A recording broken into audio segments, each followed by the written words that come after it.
बच्ची जो थी और इसका परिवार मुझसे माइक नीचे कर लो।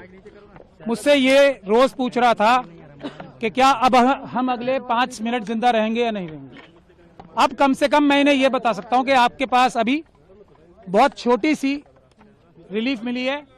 बिल्कुल हमें इसको विक्ट्री नहीं कहना चाहिए, मैं इसको विक्ट्री नहीं कह रहा हूं, ये विक्ट्री नहीं है, ये एक छोटा सा सांस लेने का मौका विक्टिम और उसको परिवार को मिला है।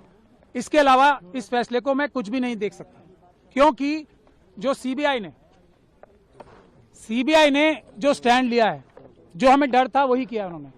बहुत लिमिटेड पॉइंट पे स्टैंड लिया है उन्होंने, और जो हमारे सबसे मजबूत ग्राउंड थे उनको रेज ही नहीं किया, जो जजमेंट में भी मौजूद हैं। और अगर सीबीआई के पास तो हमारी रिटर्न सबमिशन भी मौजूद थी ना, जो हमने हाईकोर्ट में फाइल की थी, ना उन्होंने हमसे कंसल्ट किया ताकि हम उनकी पिटीशन बेहतर बनाने की कोशिश करते, ना उन्होंने हमें पार्टी बनाया, और कोशिश ये की कि हमें लास्ट मोमेंट तक उनकी जो एसएलपी फाइल है वो भी ना मिले। तब आज भी, लेकिन मैंने आपको पहले भी कहा है, इस बच्ची और इसके परिवार के खिलाफ इतने ज्यादा अत्याचार हुए हैं, इतने ज्यादा सबूत मौजूद हैं कि अगर इतनी सी भी बात की जाएगी ना, तो कोई भी जज, कोई भी अदालत इस बच्ची के ही पक्ष में फैसला देगी। और इसीलिए इस जजमेंट को हम क्रिटिसाइज कर रहे थे कि ये जो दिल्ली हाईकोर्ट की जजमेंट थी, वो इतनी महान दयालुता जो दिखाई थी इस कॉन्विक्ट को, कुलदीप सिंह सेंगर को, जिसको मैं बोलता हूँ एप्स्टीन गैंग के मेंबर हैं, वो इंडियन एप्स्टीन गैंग के मेंबर हैं, उनके साथ बहुत बड़ा गैंग भी है। और आज आप लोगों ने अंदर भी देख लिया होगा कि हम लोगों की संख्या इतनी सी थी उन लोगों की संख्या के आगे, और हमें दोनों तरफ से मुकाबला करना पड़ रहा था, इस तरफ से भी और उस तरफ से भी। तो टेक्निकल ग्राउंड पे आज कोर्ट ने फिर भी हमें मेन मेरिट्स पे सुनने का मौका, सुनवाई करने का मौका नहीं दिया, क्योंकि हमने ये कहा था कि जो सीबीआई ने बोला है वो टिप ऑफ द आइसबर्ग है।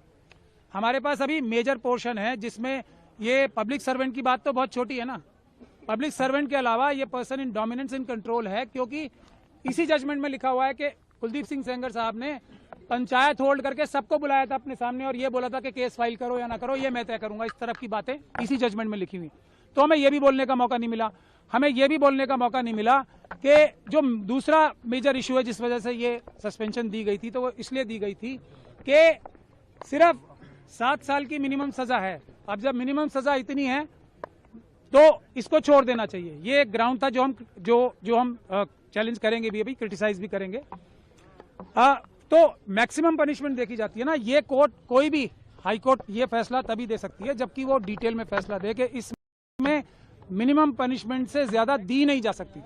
हम ये भी नहीं बता पाए, मैं भी आपको 3-4 पॉइंट ही बता रहा हूं। हम ये भी बताना चाहते थे कोर्ट को कि जो थ्रेट परसेप्शन की बात की है वो बिल्कुल परवर्स है।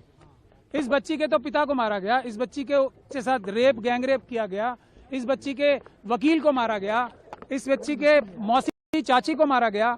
उसके बाद भी जब अपील चल रही थी, उस दौरान भी जब सिक्योरिटी विड्रॉ करा ली सेंट्रल गवर्नमेंट और स्टेट गवर्नमेंट के बड़े बड़े वकीलों ने यहाँ पेश होके, तब भी 2-2 एफआईआर कराई। तो हम ये भी बताना चाहते थे कि ट्रायल जो हाईकोर्ट थी, ऑनरेबल बेंच ऑफ हाईकोर्ट जो थी, उसने ये भी कंसिडर नहीं किया कि जैसे ही सिक्योरिटी विड्रॉ हुई हमले शुरू हो गए। तो हम ये भी बताना चाहते थे कि थ्रेट परसेप्शन ऐसी नहीं होती कि अंदाजा लगा के ये कह दिया जाए कि फ्यूचर में अटैक नहीं होगा, इसके ऊपर कोई हमला नहीं होगा, क्योंकि सीआरपीएफ है, इसलिए किसको कोई खतरा नहीं है। माँ को तो खतरा है। फैसले को कैसे देखते हैं आप? मैंने आपको बताया ना, ये मरते हुए नहीं, जो इसको जीत कहेगा, वो जो जीत कहेगा इसको, वो धोखा देगा देश की जनता को भी और पूरी न्यायिक व्यवस्था को। सबसे बड़ा धोखा होगा अगर इसे जीत बोला जाए। मेरी बात सुन लीजिए, ये जीत नहीं है। जीत क्या है? इस बच्ची की क्या जीत होगी? इस बच्ची को दर की ठोकरें खानी पड़ रही हैं, इतने छोटे छोटे 2 बच्चे हैं उसको कल मार दिया जाएगा, परसों कोई सिक्योरिटी नहीं है। इस बच्ची का क्या जीत होगी? इसके पिताजी की हत्या कर दी, इसकी माताजी को विधवा कर दिया, इस बच्ची की जीत क्या होगी? अब इसके वकील को मार दिया गया, इसकी मौसी चाची को मार दिया गया, और ये सड़कों पे दर भटक रही है। इसकी जीत होगी क्या? इसकी क्या जीत? मैं सीबीआई ने हमें पार्टी नहीं बनाया। सुरक्षा छोड़िए, पहले जो जितने लोगों को, क्रिमिनल्स को जो बुलेट प्रूफ गाड़ियां दे रखी हैं, बड़े बड़े घर दे रखे हैं, आप लोग इस पे स्टोरी करो ना। क्या ये बच्चियां? नहीं, मैं अब एक मिनट बता रहा हूँ, एक मिनट पहले एक लाइन तो बोलने दो। हाथरस की बच्ची है ना, जब वो भी मरने लगेंगे तभी तभी उनका भी ख्याल होगा, उसका परिवार का कोई ख्याल नहीं हो रहा ना।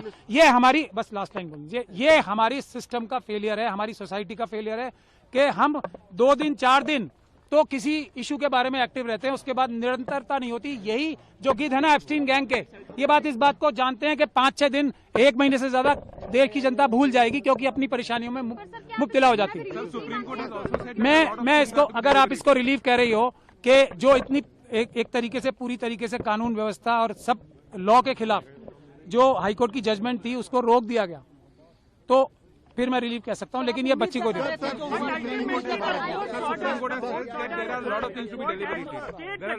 नो, मैं एक चीज जो इन्होंने पूछा, मैं गजेंद्र भाई का धन्यवाद कर, आपने एक मिनट मैं इनकी बात का जवाब दे दूं। बहुत अच्छा सवाल पूछा आपने।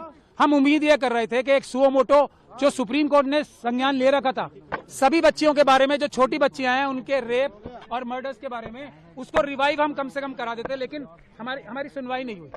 हम कम से कम वो तो चाहते थे ना कि जो एक बड़ा केस चल रहा है पूरे देश की बच्चियों के लिए, कम से कम वो रिवाइव हो जाता, क्योंकि वो पुरानी बेंच ने अभी रिसेंटली बंद ही कर दिया। मतलब देश की सारी बच्चियां खतरे में थी, सुप्रीम कोर्ट ने माना।